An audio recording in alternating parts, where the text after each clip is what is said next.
Muy buenas amigos de Supermotor Online, hoy estamos en la sección rodando con la Moto Guzzi V85 TT, con esta versión centenario, con estos colores plata y verde tan sofisticados y tan elegantes. ¿Y por qué se llama centenario? Porque es la conmemoración de los 100 años de historia de la marca de Moto Guzzi en el mercado, y lo hacen con esta gama cromática que también la encontramos en el resto de modelos de Moto Guzzi, y por lo demás es igual, es la V85 TT convencional pero con este color tan llamativo. Así que nada, vamos a ver qué tal se comporta.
Como siempre, empezamos el análisis estético por la parte delantera. Un frontal que no se diferencia mucho de la que probamos ya hace un tiempo, el verano pasado, pero la mayor diferencia se encuentra en la pantalla. En este caso no es la Travel, sino que es la edición básica, y por ello tenemos una pantalla más corta. Es decir, que luego en movimientos contaré, pero no nos protege tanto del aire y puede provocar alguna turbulencia en el casco.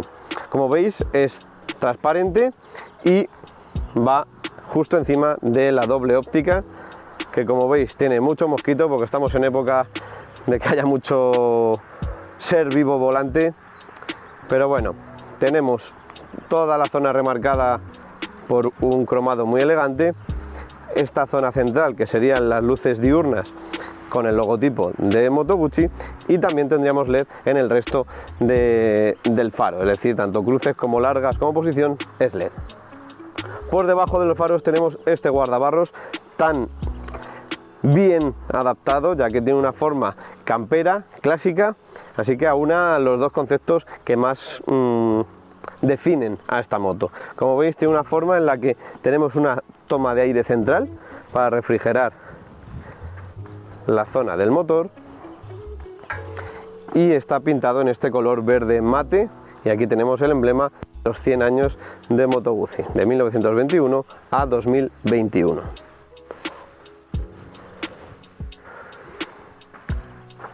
Como detalle ya más campero, una zona que va a resistir mejor los golpes está pintada en este plástico negro, un poquito más resistente y bien elegido.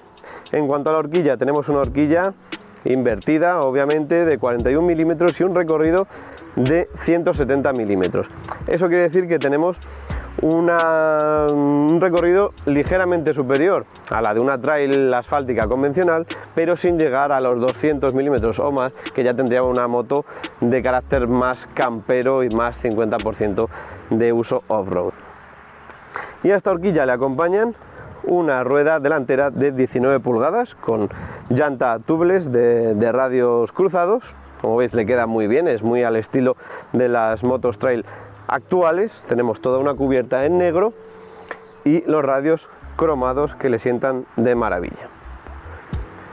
Y para la frenada, pues tenemos una doble pinza de freno con anclaje radial de 4 pistones firmada por Brembo, así que pinta de que esta moto frena de maravilla.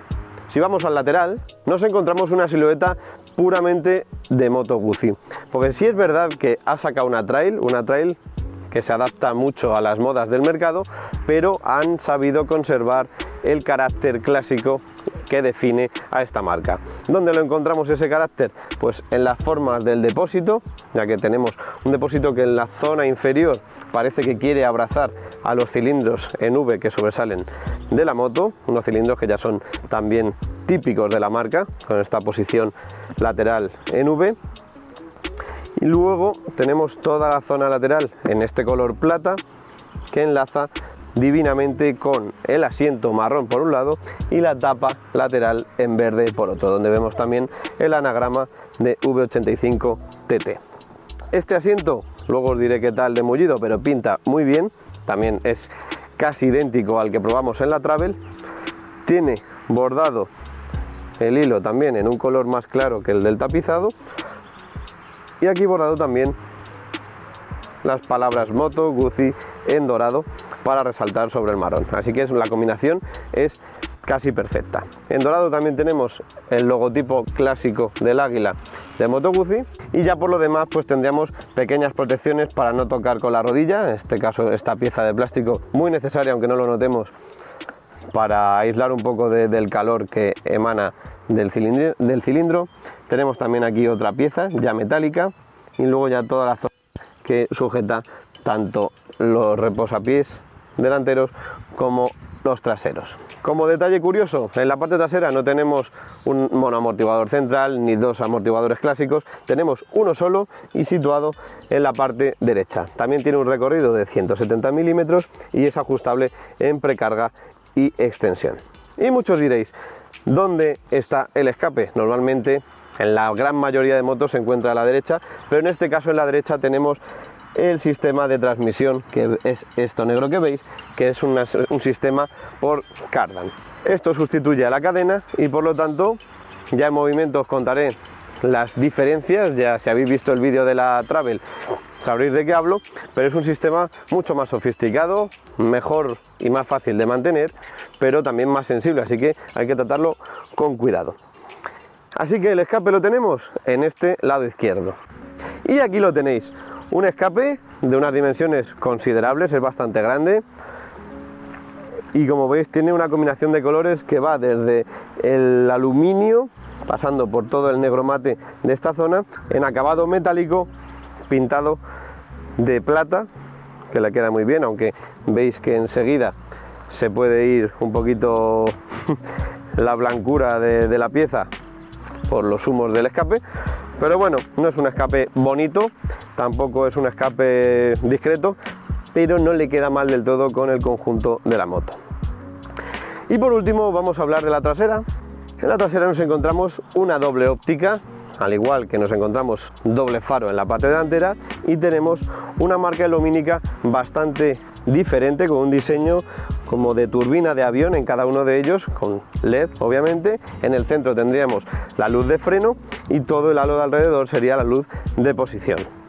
Poco más, le queda muy bien al conjunto, y de él sale un portamatrículas que no es muy grande, ya que el chasis llega muy atrás y por lo tanto no tiene que haber mucho portamatrículas flotante, y como veis pues bastante sencillito y bien resuelto. En la parte superior tenemos aquí unos asideros para el acompañante, que también sirve como estructura para colocar un top case, una maleta, enganchar nuestro equipaje de cualquier manera, así que bien resuelto por parte de Moto Guzzi. Por último tenemos detrás una rueda de 17 pulgadas en este caso, con una anchura de 150, y también obviamente el sistema tubeless con radios cruzados que le queda tan bien a esta Moto Guzzi.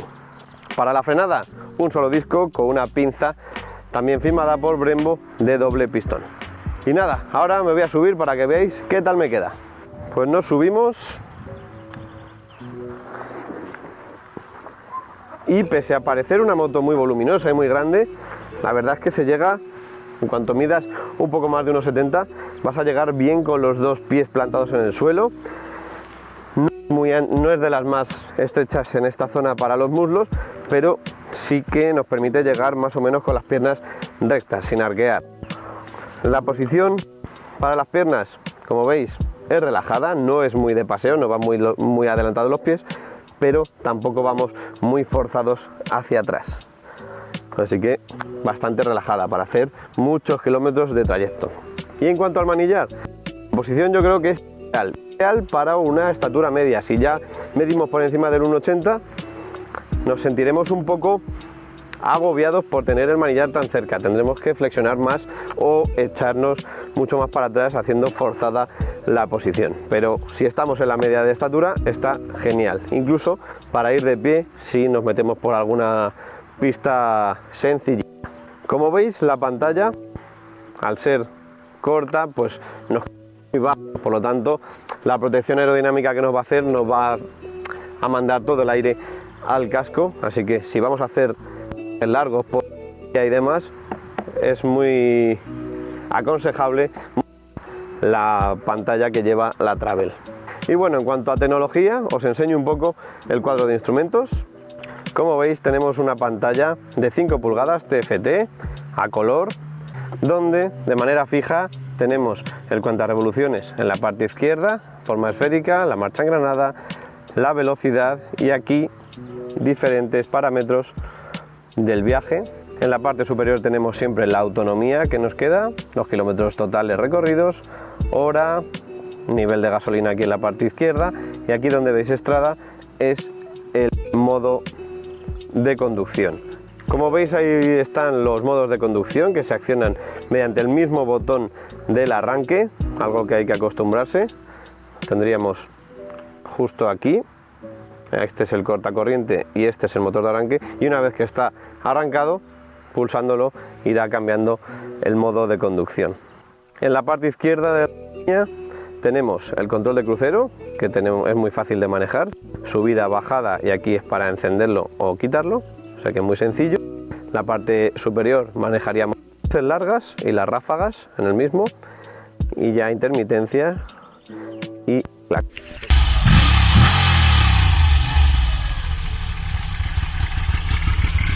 Pues nada, ya la habéis oído, ya habéis visto cómo es en parado, así que solo falta volver a arrancarla y empezar la prueba dinámica. Pues volvemos a los lomos de la V85, en este caso con estos colores propios de la edición Centenario, 100 años de historia para una marca ya legendaria, sobre todo en el mercado europeo, y que lo celebra pues con estos tonos verdes y plata, y que encontraréis en toda la gama de Moto Guzzi. Por lo demás es lo mismo, tenemos el motor de 853 centímetros cúbicos, una potencia de 80 caballos a 7500 vueltas, y por lo tanto un motor muy juguetón, muy elástico y que rinde de maravilla desde muy bajas vueltas. Como veis, empuja mucho y eso la convierte en una moto polivalente, porque bien es cierto que no es una trail 50-50, tampoco pretende serlo, tenemos una llanta de 19 delante, por lo tanto andaría un poco más limitada que sus rivales con rueda de 21, pero sí que es verdad que nos podemos poner a recorrer pistas forestales sencillitas, de grava, con solvencia de sobra. En cuanto al uso urbano, tampoco es la moto ideal, pero la altura libre del asiento, que es de 830 milímetros, la convierte en una moto asequible para casi todos los tamaños. Así que, bueno, sí que es verdad que pesa lo suyo como para ser una moto urbana, pero tampoco es nada exagerado y se maneja muy bien. Además, pese a ser una trail, no tiene un manillar extra alto con una pantalla que al final eso suele asustar un poco al principio en cuanto a que es un mastodonte de moto. Esta no, nos montamos y parece que vamos en una Naked, pero con una pantalla que nos protege del aire y se hace más llevadera su conducción.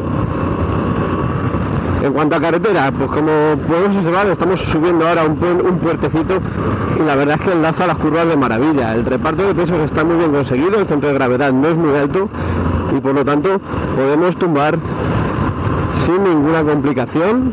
Se desenvuelve muy bien, no sentimos que llevamos una moto pesada ni una moto grande. Además, el sistema Cardan actúa de maravilla, es muy suave, seguimos oyendo el clac al iniciar la marcha sobre todo, pero luego es pura suavidad, nada que ver con la cadena o la correa dentada. Este es el mejor sistema sin duda de transmisión convencional. Y si estás pensando en hacer trayectos largos, que sepas que tenemos un depósito de 23 litros, eso es una barbaridad. Y aunque el consumo de esta moto no es muy bajo, la verdad es que dependiendo de nuestro ritmo puede estar situado entre los 4,5, 5 litros, 6 si le damos mucha cera. Aún así la moto nos va a garantizar hacer más de 400 kilómetros de autonomía, por lo tanto tendremos que parar antes a estirar las piernas que a repostar. Así que es una maravilla que posea tantos litros para hacer viajes por autovía, por carretera secundaria sin ningún problema. En cuanto a la postura de conducción, debo decir que vamos muy cómodos. Desde el primer momento es una moto que se adapta muy bien, nos adaptamos nosotros a ella también fácilmente, tiene un asiento muy mullido, un tacto excelente, buena calidad, llegamos, como ya he dicho antes, muy bien al suelo y la posición del manillar es inmejorable, sobre todo para hacer esto, viajes, carreteras secundarias, no nos cansamos, no nos entra fatiga, no hay ninguna parte de nuestro cuerpo que esté tensa, más que un poco la cabeza, porque con esta pantalla tenemos un poquito de resistencia del aire. Probablemente lo estéis oyendo en el micro. El cuadro de instrumentos se me hace ya pequeño, es el que llevaba antes las Aprilia y RS, las bien antiguas. Sigue una pantalla bien, pero sí es verdad que he hecho marco alrededor y me veo más reflejado yo que lo que veo luego en la pantalla. Sí es verdad que están bien elegidos los colores, porque el blanco y el azul contrastan y se ve bien, o sea que ahora el sol no me está molestando. Pero sí es verdad que tengo que buscar mucho unos dígitos algo pequeños para lo que me están acostumbrando en el mercado. Por último, he de decir que las piñas no me han entusiasmado, como ya os dije la otra vez. Se me hace un poco extraño manejarlo solo con un botón de arriba, abajo y otro al centro. Al final, acostumbrarse. Y yo es algo que hacen las piñas que llevaría un scooter más que una moto, además con capacidades electrónicas. La parte buena es eso, porque una vez que le pilles el truco es muy sencillo y no te va a quitar tiempo ni la atención de la carretera. Por último, la suspensión y los frenos. La suspensión, como decía, tiene un recorrido, digamos, intermedio para el mundo trail, 170 milímetros, que hacen que sea una moto muy apta para asfalto, para baches, badenes, un suelo irregular, y algo justa para hacer un off-road más para un nivel no profesional, pero bueno, que estemos acostumbrados ya a llevar la moto. Puede hacer tope con facilidad, pero bueno, no olvidemos que esto es una moto asfáltica con unas aptitudes mixtas, por lo tanto podremos entrar en pista, sí, pero sin hacer mucho el burro. Y en cuanto a frenada, pues qué decir, llevamos unas pinzas Brembo muy grandes, con buen anclaje radial y que frena de maravilla. Se nos hunde delante al frenar con el freno de delante, obviamente por esta horquilla, pero frena con decisión. El pedal del freno trasero tiene un tacto buenísimo. El ABS no es muy intrusivo y además en el modo off-road se puede desconectar de la rueda trasera, así que no diremos que esta moto nos viene cargada de electrónica pese a su aspecto clásico. Bueno, pues hasta aquí la prueba de esta V85 TT Centenario de Moto Guzzi, una moto que ha nacido para seguir una corriente de moda en el mercado actual, que son las trail, pero no ha perdido nada de su esencia clásica de Moto Guzzi. El diseño, la forma en la que han creado este motor 8,5 es una delicia. Es una moto muy cómoda, con una postura apta para casi todas las personas y los tamaños, y que en general da una buena calidad, una polivalencia que solo está al alcance de Moto Guzzi. Todo hay que decirlo, no es la mejor en nada, pero sí es verdad que llega a un equilibrio entre comodidad, aventura, calidad y un precio que, bueno, Moto Guzzi tiene esa calidad-precio un poquito elevada porque hace productos de un nivel alto, pero que puede estar al alcance de cualquiera porque es una moto muy fácil de llevar, que supera ligeramente los 200 kilos de peso y que por lo tanto, para adentrarnos en un concepto de moto rutera, aventurera, es una candidata ideal. Así que nada, agradecerle al Grupo Piaggio la cesión de esta Moto Guzzi V85 TT Centenario y a vosotros seguirnos en nuestro canal de YouTube de Supermotor Online, activar la campanita para recibir las notificaciones y darle un like si os ha gustado el vídeo. También nos podéis encontrar en todas nuestras redes sociales como Facebook, Instagram o Twitter y encontraréis la prueba escrita de esta moto y otras más y también coches en el blog de supermotor.online. Nos vemos en la próxima prueba. ¡Hasta pronto!